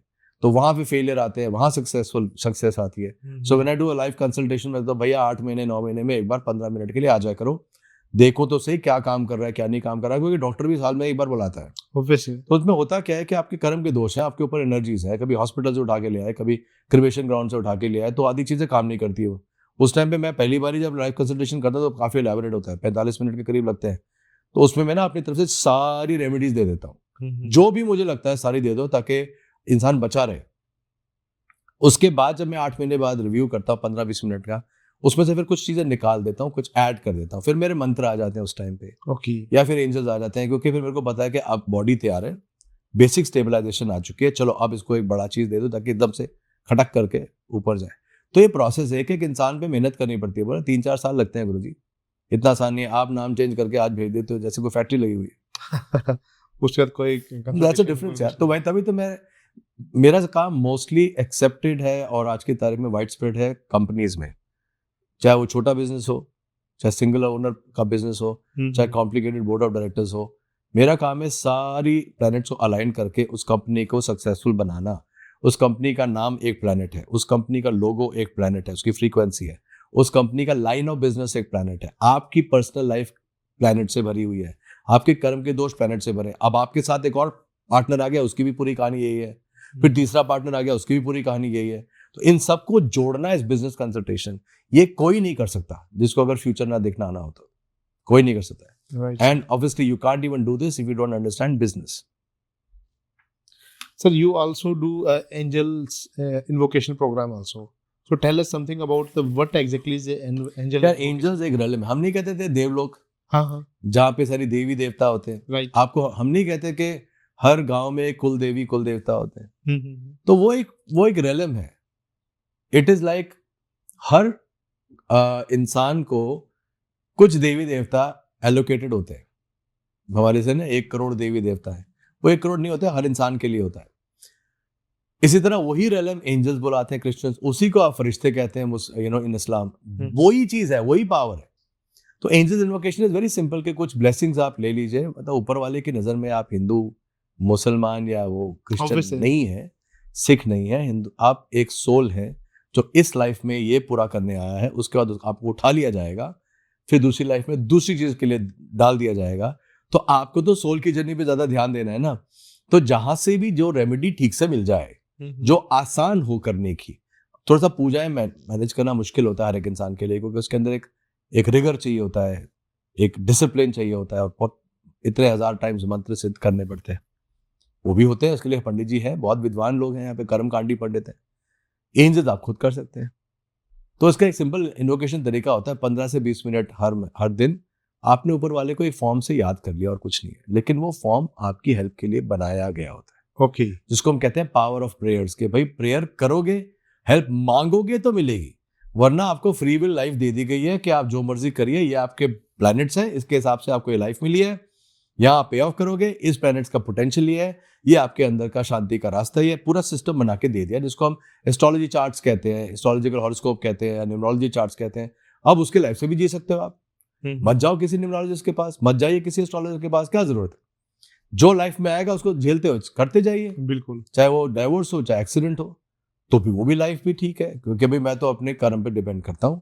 फिर कर्म में थोड़ी सी प्रॉब्लम्स तो आती है, eight the end of the day आप अपने कर्म पे तो डिपेंड कर सकते थे, लेकिन आपके स्पाउस के ऊपर जो पिछली पूरी फैमिली का इन्फ्लुएंस है और उसको कान भरते रहते हैं, तो फिर अपनी लाइफ कैसे जियोगे ठीक ठाक? नहीं होता ना। देखो ऐसा है कि बड़ा आसान है कि आप अपनी लाइफ तब जी सकते थे अगर जंगल में अकेले रह रहे होते। बिल्कुल सही बात है। वो आसान होता है कि आश्रम में बैठ जाइए और वहां बैठ के बड़ा बड़ा ज्ञान दीजिए, दुनिया आएगी, क्या बढ़िया जगह है, कितनी बड़ी शांति है, आइए, वाह बाबा जी ने कितना अच्छा बोला, ऑल पावर टू देम। वो तो ऑलरेडी है ही लोग, वो तो ऑलरेडी एस्टैब्लिश्ड गुरुज है। लेकिन असली संत वो है जो शादीशुदा लाइफ को मैनेज करके अपनी सोल की जर्नी को सिक्योर कर सके। राइट, वो तो आप और मैं है। बिल्कुल सर। तो असली तपस्या तो रियल लाइफ में है। आप अपने लिए कुछ भी सोच सकते हैं, जरूरी नहीं है आपकी फैमिली ये सोचती हो, आपका बॉस आपका सोचता हो, आपके फ्रेंड जैसे सोचते हो, उनसे लड़के अपनी जर्नी को इंटैक्ट रखना, असली तपस्या तो यही थी। तभी तो आपको जो वानप्रस्थ था वो तो बुढ़ापे में दिया गया था। अभी थोड़ा ना था कि आप जाके आश्रम में सब कुछ छोड़ के बैठ जाओ। सही बात है सर। तो फिर आपके लिए जब आपके लिए आपका कर्म जिससे आपको मोक्ष मिलेगा वो है ही फैमिली के थ्रू, तो फैमिली को कैसे मैनेज करोगे विदाउट रेमेडीज? उनका सोच थोड़ी ना आप जैसी है। तो या तो पूरी फैमिली को, वन न्यूमरोलॉजिस्ट वन फैमिली, या तो पूरी फैमिली को एलिवेट करो ताकि सभी तपस्या आपके लिए बड़ी आसान हो जाए। आप अपनी तरफ से कुछ कर रहे हो, आपका जो सपोर्ट ही नहीं मिल रहा। तो फिर आपका डगमग आएगा। बिल्कुल। आपका बॉस तो आपको चाहता है कि आप छोड़ो फैमिली को और सारा दिन सैटरडे संडे भी काम करो और जब मेरा फोन है अटेंशन में खड़े हो जाओ, तो नहीं होने वाला ना। तो फिर ये तपस्या में बहुत लोग फेल हो जाते हैं। Failure rate is as much as let's say 95% failure rate है, तो फिर कैसे करोगे? तो वहीं पे तो न्यूमरोलॉजी जैसी चीज या रेमेडी, चाहे इन्फॉर्मेशन, चाहे नॉलेज, चाहे understanding the difference, the relationship between you, your God, your planets, ये सारी बातें वही तो रेलिवेंट है कि आपको इस लाइफ में कैसे पावरफुल किया जाए ताकि फैमिली के पैसे भी आ जाए, वो गाड़ियाँ, वो घड़ियाँ, वो घर, वो जो शान शौकत है वो भी आ जाए, तपस्या भी आ जाए और स्पिरिचुअलिज्म भी आ जाए और लोगों की दुआएं भी आ जाए। तो वही तो असली गेम है सारा का सारा यार। This is called life. It's not easy, but this is the way it is. Sir एक चीज बताइए, हमारे पास 9 नंबर है, ठीक है, और आपने इतने सारे लोगों के चार्ट देखे हैं, तो कौन सा कॉम्बिनेशन जो सबसे ज्यादा मतलब एक जैसे कि बहुत टफ होता है एक इंसान के लिए? मैं मानता ही नहीं ऐसा कुछ। ऐसा कुछ नहीं है, क्योंकि ऐसे सुना गया जैसे 4 और 8 का कॉम्बिनेशन ऐसा है। नहीं है, छोड़ दो। Okay. शनि से लोग डरते क्यों हैं? शनि से इसलिए डरते हैं क्योंकि शनि एक ऐसा देवता है जो आपके अच्छे कर्म का रिवॉर्ड भी इसी लाइफ में दे देगा और आप जब खराब करोगे तो पनिशमेंट भी दे देगा। इसलिए डरते हैं क्योंकि आधे से ज्यादा लोग तो गलत काम कर रहे होते हैं। शनि में एक सबसे बड़ा प्रभाव क्या होता है? शनि में प्रभाव होता है मुझे पैसा बनाना है। वो बड़े ब्रांड्स में जाते हैं। Saturn is a very brand conscious power. और सैटर्न क्या करता है? सैटर्न 8 नंबर है। 8 इज 2 सर्कल है। नीचे वाला जो सर्कल है वो मटेरियल है, ऊपर वाला सर्कल है स्पिरिचुअल है। तो अगर आप सादा पैसा पैसा और ब्रांड्स में लगे रहोगे तो ऊपर वाला सर्कल नीचे गिरेगा, और अगर आप सिर्फ सब कुछ छोड़ के आध्यात्मिकता में चले जाओगे तो पैसा गिरेगा। तो शनि की लाइफ में, क्योंकि Lakshmi ji, Shani is the lord of Kalyug, Kalyug की देवता है, तो लक्ष्मी कैसे रिटेन होगी शनि की लाइफ में? अगर वो अपना पैसा कमा के उससे चैरिटी भी कर रहे हैं और एंजॉय भी कर रहे हैं। तो हमेशा एक शनि का इंसान ना खिंचता है, एक तरफ तो बहुत भगवान की तरफ खिंचता है, एक तरफ बहुत ब्रांड्स की तरफ खिंचता है। वो हमेशा खिंचाव में रहता है। तो इसके बजाय कि वो खिंचाव में रहे, इस चीज को समझ के आप अपने पैसे से 4 रुपए कमाइए और उसमें हेल्प भी तो करिए लोगों की, तो सेटल हो जाता है शनि। तो जब शनि सेटल हो जाएगा तो बहुत कुछ दे के जाता है। लोगों को ये समझ नहीं आता, वो डराते हैं। अब शनि और क्या करता है? शनि नेक के ऊपर स्ट्रेस देता है, थायराइड दे देगा, साइनस, चश्मा, मतलब माइंड सोचता रहेगा। स्ट्रेस देता है, नी के नीचे चोट दे देता है। कभी नी के नीचे चोट लग जाएगी, कभी कोई नर्व खींच जाएगी, इसलिए भी डरते हैं शनि से। तो उसकी भी रेमेडीज होती है। अरे आप अपना थोड़ा सा मेडिटेशन कर लीजिए, सुबह वॉक कर लीजिए, शांति मतलब धूप में चले जाइए, घास पे नंगे पैर चल लीजिए, ताकि आपका माइंड शांत हो। शांत करने के लिए तो आप म्यूजिक भी सुन सकते थे। शांत करने के लिए आप जिम में जाके भी आधा घंटा दबा के एक्सरसाइज कर सकते थे, ताकि सारा गुस्सा निकल जाए, शांत हो जाओगे। पॉइंट इज, आप शनि से डरते क्यों? वो तो आपके देवता है, कलयुग के देवता है। अब उसमें 4 ठीक नहीं है, वो चलो ठीक है मानता हूँ, बट वो पॉइंट इज के 2 प्लैनेट से नहीं चलती ना, 28 प्लैनेट्स आते हैं बीच में। 28 प्लैनेट? ऑफ कोर्स, 12 तो नाम में ही है। डेट मंथ ईयर 3 हो गए, तो 12 13 14 15 तो यही हो गए। इसलिए देखा, फिर टाइम के आते हैं, टाइम के 4 आते हैं, फिर कर्म के दोष के आ जाते हैं, फिर मास्टर नंबर्स होते हैं, उनके प्लैनेट्स आ जाते हैं। इतने प्लैनेट्स में आप ये थोड़ा कह सकते कि 4 और 8 खराब है, वो एक कॉम्बिनेशन तो कभी चलेगा ही नहीं। तो जिनको नहीं समझ है ना, to understand the details, that is how they talk. और मास्टर नंबर्स क्या थे? जो भगवान की तरफ से एक ब्लेसिंग्स होती है कि जाइए इस लाइफ में बड़ा काम करिए। 11 इज अ मास्टर नंबर, 22 है, 33 है, 55, 66, 77, 88 है। डबल डिजिट होते हैं सिवाय 44 को छोड़ के, जिसमें से आपकी डेट ऑफ बर्थ सिर्फ 11 होती है और 22 होती है। बाकी तो सारे नाम वगैरह में आते हैं या टाइम साइकिल्स में आगे, बट मोस्टली नाम में आते हैं। तो 11 is a spiritual messenger of God, 22 is a master builder, ये लोग बड़े बड़े बिजनेस बनाते हैं 22 बॉर्न। और 11 वाले जो है वो दे कॉल स्पिरिचुअल मैसेंजर्स। ये स्पिरिचुअलिज्म में लोगों को बढ़ाते हैं, मोटिवेट करते हैं, काउंसलिंग करते हैं, बड़े बड़े लेवल पे करते हैं। इसको कहते हैं मास्टर नंबर्स। तो उसकी अपनी एक पावर होती है। धीरे धीरे वो मैं आपको मे बी नेक्स्ट पॉडकास्ट में समझा दूंगा। मास्टर नंबर्स की दुनिया थोड़ी सी बिल्कुल ही अलग है। उसमें connect to God is very fast. तो मास्टर नंबर्स का पूरा सब्जेक्ट ही कॉन्वर्सेशन है। जैसे कर्म का दोष है ना, वैसे मास्टर नंबर्स एक बहुत डिटेल्ड कॉन्वर्सेशन है। Okay okay. Numerology was invented so long many years ago, तो वो स्पेसिफिकली किसी एक कंट्री की में कहीं पे हुआ होगा जब इन्वेंशन हुआ? Egyptians and Hindus and Egyptian, then Jewish. But इसमें जो नंबर्स की कैलकुलेशन है वो इंग्लिश के अकॉर्डिंग होती है। हाँ, इंग्लिश का alphabet was the common language, जहाँ से वो इंटरप्रिटेशन शुरू हुई। अब आपकी जितनी भी नॉलेज है, इजिप्शियन नॉलेज आपको सिंबल्स में नहीं दिखती है पिरामिड्स पे, राइट। तो उसकी लैंग्वेज तो अलग है ना। Latin was the ancient knowledge first, तो लैटिन इस तरफ तो पहुंची नहीं थी, तो यहाँ तो संस्कृत थी, तो वहाँ तो इजिप्शियन नॉलेज में तो सिंबल्स थे। तो इनको जब कॉमननेस कौन लेके आए, इंग्लिश ही तो लेके आए, जब जाके उन्होंने सारी दुनिया को कॉन्कर किया, तो इंग्लिश सिखाया, तो वहां से समझ आया कि ये नॉलेज को इंग्लिश में कैसे इंटरप्रेट करते हैं, तो वो भी बड़ा अच्छा है। तो इंग्लिश बड़ा आसान माध्यम बन गई, अपनी लैंग्वेज में तो है ही, जैसे कबाला सिस्टम जूइश लैंग्वेज में है, बट उसको इंग्लिश में इंटरप्रेट कर पाना और उसके बाद एक्यूरेसी टेस्ट करना was something that worked. Okay we are lucky कि कॉमन लैंग्वेज मिल गई। Okay, it is just because कि ये इसको इंटरप्रेट कर दिया गया तब इंग्लिश में हम इंटरप्रेट करके टेस्ट हो गई ना यार। Okay. टेस्ट भी तो हो गई, 400 साल हो गए यार, तो 150 साल या 50 साल 100 साल, मतलब 50 तो नहीं, 100-150 साल तो टेस्ट भी तो हो गया। अब लाखों लाखों लोगों पे टेस्ट हो गया, अब तो बन गया एक system. So what exactly changed after 2020 की एकदम एस्ट्रोलॉजी ऑकल्ट साइंस का जो बूम आ गया एकदम? वो 2020 से चेंज हुआ, वो 2000 से चेंज हुआ है। 2000 से 2000 से फेमिनिन सेंचुरी आई है। Okay 1900s was 9 + 1 10 1 mail energy, alpha energy थी।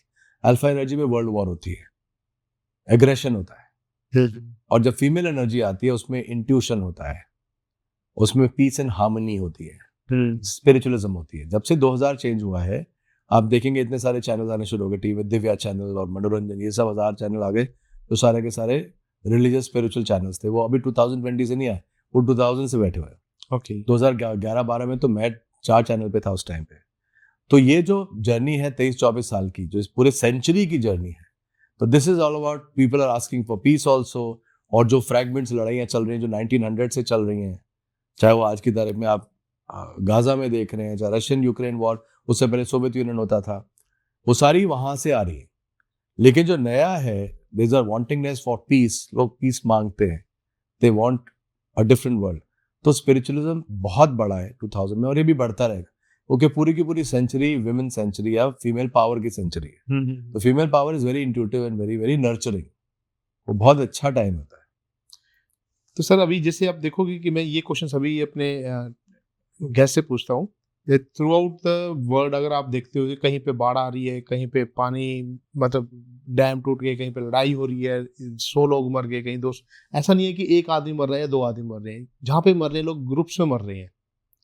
तो इसको लेके आपको स्पिरिचुअलिटी को लेके और एस्ट्रोलॉजी को लेके क्या कुछ व्यू है आपका? कुछ बड़ा व्यू नहीं है, we are heading for disaster 2025 में।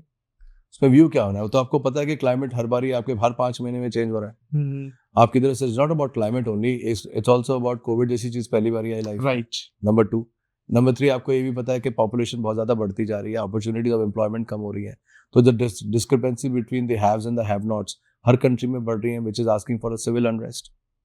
नंबर 4, आपके रिलीजियस बेस्ड पोलराइजेशन हो रही है, अब anti Muslim, anti Hindu, anti this anti that सब चल रहा है, तो रिलीजियस पोलराइजेशन हो रही है। नंबर 4 है। नंबर 5 है कि आपके पॉलिटिकल वॉर्स तो चलती रहती है, क्योंकि जब तक पॉलिटिशियंस रहेंगे वॉर तो आएगी। Obviously. ये तो 5 चीजें हो गई, और 6 चीजें हो गई, आपका पानी सूख रहा है, और 7वीं चीजें आपकी आर्टिफिशियल इंटेलिजेंस आ गई और मशीन लर्निंग आ गई, which can threaten the career and lives of people.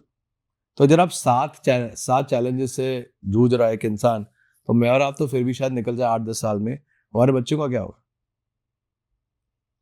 Numerology can only help with the person understand the future, and the person is made to be very strong mentally, physically and spiritually. Spiritually charity, mentally by understanding the future and being ready for it, and seeing your life as a detached person. अपनी life को आप तो detach वे में देखना शुरू करते हो, and materially तो है ही, पैसा आपको बस कमाना ही है। तो जब तक आप पैसा और मेंटल और स्पिरिचुअल हेल्थ के बारे में नहीं सोचोगे, तो उस इंसान के लिए तो सर्वाइव करना बहुत मुश्किल हो जाएगा। तो they have the best option to survive the people who are being trained on all 3 fronts simultaneously। तो वो तो पूरी की पूरी रेस की तैयारी करनी पड़ती है। तो उसके लिए आप वन फैमिली है, वन न्यूमरोलॉजिस्ट है, कुछ ना कुछ कोशिश कर रहा हूँ मैं। एक प्रोग्राम भी आ रहा है मेरा, भी बैंगलोर में करूँगा, जनवरी से शुरू करूँगा। उसको लाइफ प्रेन्योर कहते हैं, कि हर इंसान को अब इतनी बड़ी एनर्जी है इंडिया में। 35 साल की उम्र 65% लोगों की है, और चाइना बूढ़ा हो रहा है, जापान बूढ़ा हो रहा है, यूरोप में बच्चे नहीं पैदा हो रहे, डिक्लाइनिंग पॉपुलेशन है, अमेरिका बूढ़ा हो रहा है, उनमें डेफिसिट आ गया, रिसेशन आ गई। एक कंट्री रह गया जो यंग है और एनर्जी ज्यादा है और सारी दुनिया का मोस्ट पॉपुलस कंट्री है, 1/5 पॉपुलेशन, हर एक इंसान, हर 5 इंसान में तो इंडिया में बैठा है। तो हर एक इंसान को 5 इंसानों में से अगर एक इनपुट्स मिल जाए, एक तरीका मिल जाए सोचने का, तो बहुत बड़ी एनर्जी है। तो उसमें न्यूमरोलॉजी भी आती है, उसका हर लेवल मैंने आपको बताया था, हर प्राइस पॉइंट पे मैं कोशिश कर रहा हूँ। उसके बाद मैं अपने सेमिनार भी शुरू करूंगा हर प्राइस पॉइंट पे, क्योंकि भाई इनमें से जितने लोगों को बिजनेसमैन बना सकूँ ताकि वो अपनी ही मटेरियल सक्सेस के बारे में मेंटर कर सकूं, तो वो मेरा एक नेक्स्ट लेवल है। मैं नेक्स्ट 2025 से वही शुरू करूंगा, life long, to make people, mentor people to become good businessman and mentor the current companies to become good companies. अब एमएसएमई कंपनीज ही देख लो, 15 लाख या पता नहीं कितनी है, छोटी छोटी कंपनीज है। अब हर एक कंपनी में एक इंसान पूरी मेहनत कर रहा है, लेकिन रिसोर्सेज तो लिमिटेड है, राइट। तो उसको भी तो एम्पावर करा जा सकता है, बड़ी कंपनीज को भी करा जा सकता है। तो काम तो बहुत है यार। पहले विजन होना चाहिए हर चीज के लिए, अंडरस्टैंडिंग होनी चाहिए about the many moving parts of the world. जब आपको moving parts of the world के बारे में अंडरस्टैंडिंग नहीं है, और तो फिर आप किस विजन से काम करोगे? पैसा कमाना कोई विजन थोड़ी ना होता है, वो तो बाय प्रोडक्ट है, वो तो आएगा ही आएगा।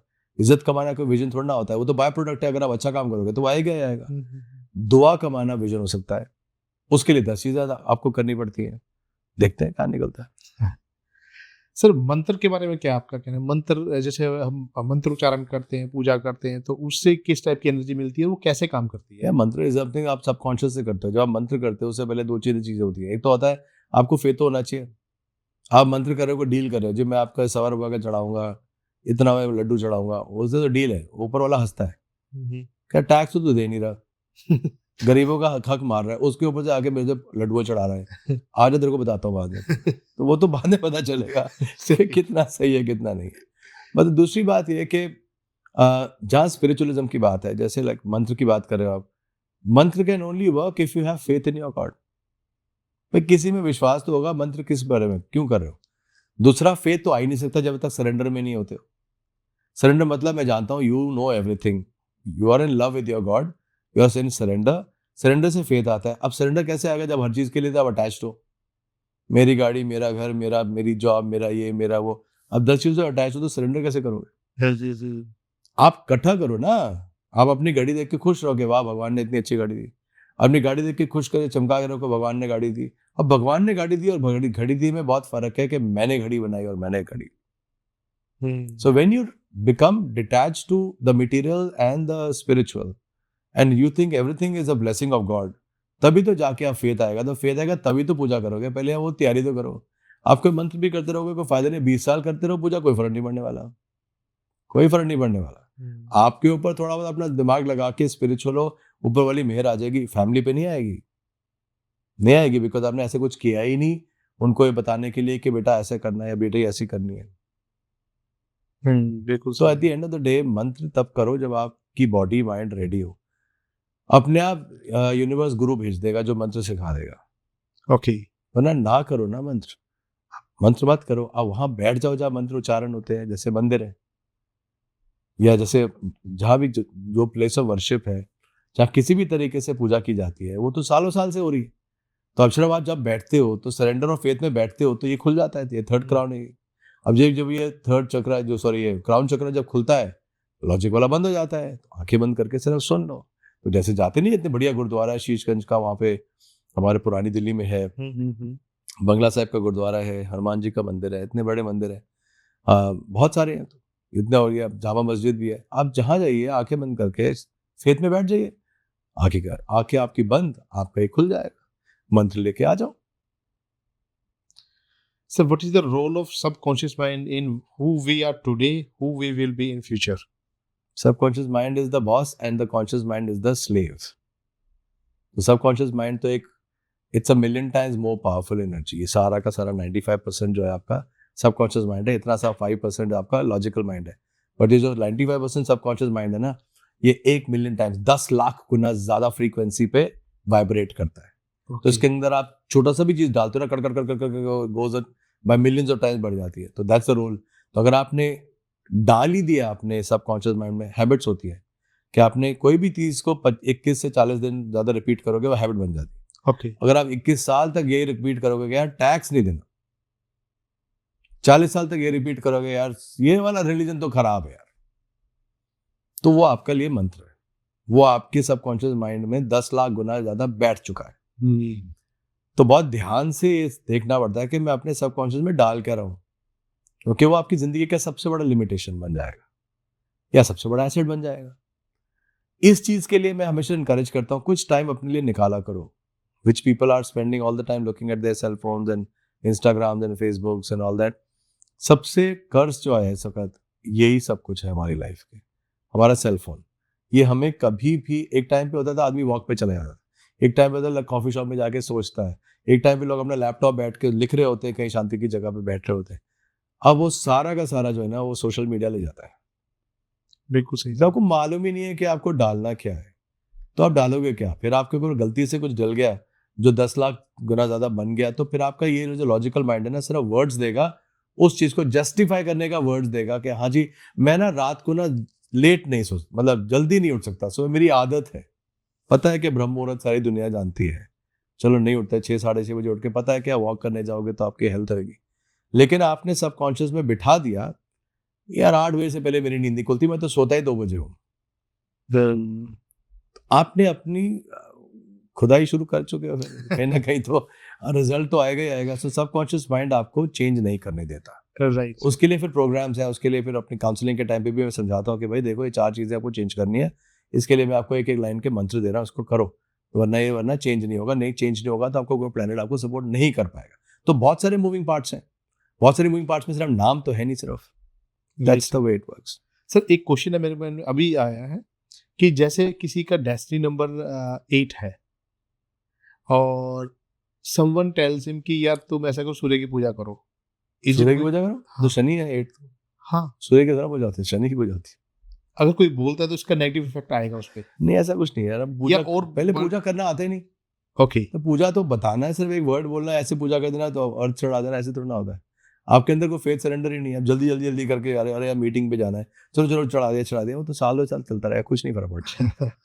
वो मैं आपको कह रहा हूँ ना कि आपको वो सब करने की जरूरत नहीं है। पुरानी जगह चले जाओ, कोई भी प्लेस ऑफ वर्शिप में रेगुलरली जाना शुरू कर दीजिए और अपने ऊपर वाले के नाम पे चैरिटी करना शुरू कर दीजिए।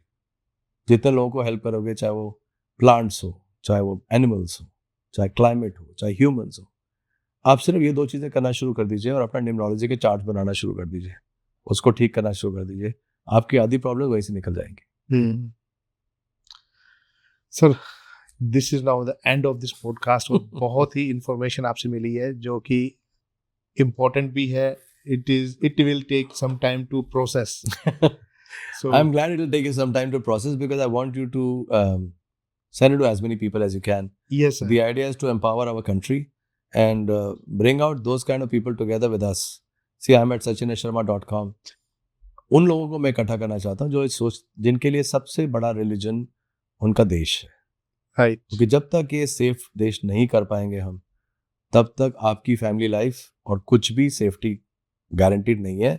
ओके, अब ये स्टेज आ चुकी है और ये 4-5 साल में आपको दिख जाएगा। Some of it may even be visible in 2025. We are against time, we have to stand together as Indians.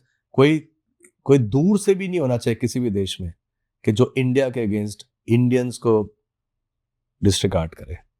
हमारी सिविलाइजेशन पुरानी है, हम बहुत कुछ ह्यूमैनिटी को दे सकते हैं जो हम दे रहे हैं। योगा से शुरू किया था, कोविड में मास्क देने से शुरू किया, दवाइयाँ बांटने से शुरू किया।